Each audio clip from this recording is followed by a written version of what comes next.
వెన్నెలమ్మ దీపాన్ని ఆర్పమన్నది,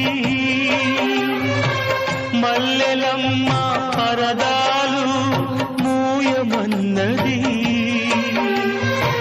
ధూపమేమో మత్తుగా తిరుగుతున్నది,